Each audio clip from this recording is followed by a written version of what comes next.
If your business sells internationally, you might be losing out on many opportunities to get more inquiries from those people coming to your website from other countries.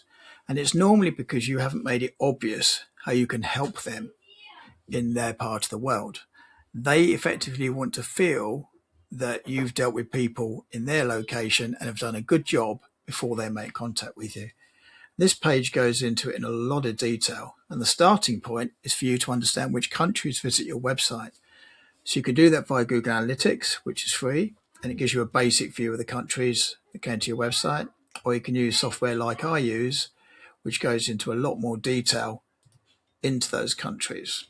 So here I'm looking at 1 month. Here I can choose just South Africa, and I want to see what those people did page by page when they came to the website.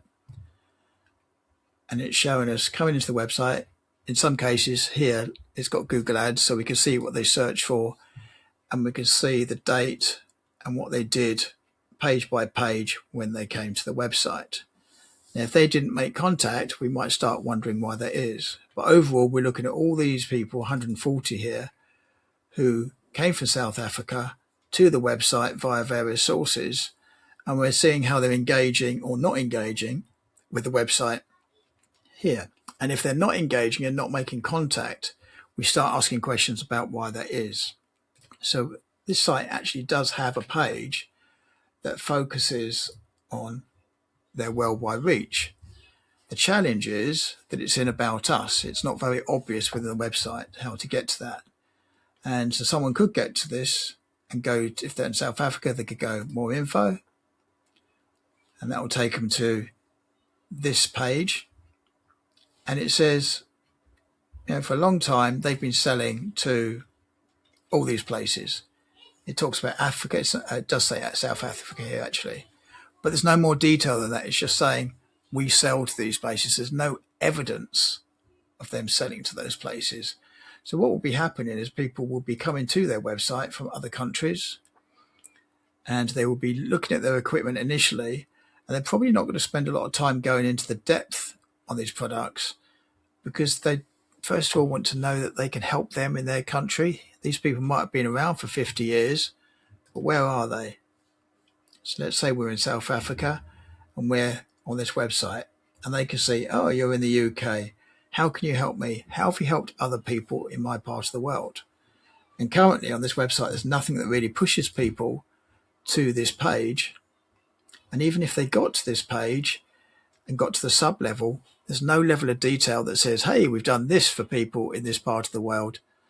And that's what this article here goes into a lot more depth on, saying, look at the visitors you got from countries around the world, compare them to the inquiries you got, work out what that is as a percentage, and then think, could we do better? And the answer normally is yes, you could do better. And this actually takes you through the strategy of what to do. But sadly, there aren't many good examples of people focusing on international customers. They may have a bilingual version of their website, but they still don't talk about the things they've done. This is a UK variation on it, so it's sort of breaking the UK down into smaller parts. Now, these people don't tend to deal with people internationally, but if someone was on this website and they were from the UK, these counties here could equally be countries if they were targeting internationally. When they go through to one of the areas that they work in, what it will do is it will actually give them examples of clients in that geographical area and what they've done for them, and they can go off and click through in more detail to look at the case study for that client in that part of the country in this case, but equally it could be around the world. So I very much recommend that you spend some time seeing the people, the numbers of people you've got from different locations. Google Analytics is fine for this. As the article here says at the top, at a free level, you can just get an idea of the numbers of people from countries that you may serve, and you can compare those numbers to the inquiries you got. Yes, you can go into more detail here and get a feel for what they did step by step, and that can certainly be useful, but ultimately it's probably going to tell you that you need a part of your website that really focuses on people from other countries, what you've done for them, and you've got constant signposts that are getting people to go to that page, whatever they're looking at on the website. On this website, there is actually this thing in the footer at the bottom, and that could, I suppose, be modified so that people could click on it and go off and look at that in more detail. But it's not good enough. That sort of messaging would ideally be within pages somewhere, within the pages, that reference, or maybe even in this top area all the time, constant, who we work with worldwide, some sort of call to action that's really obvious for people to click on.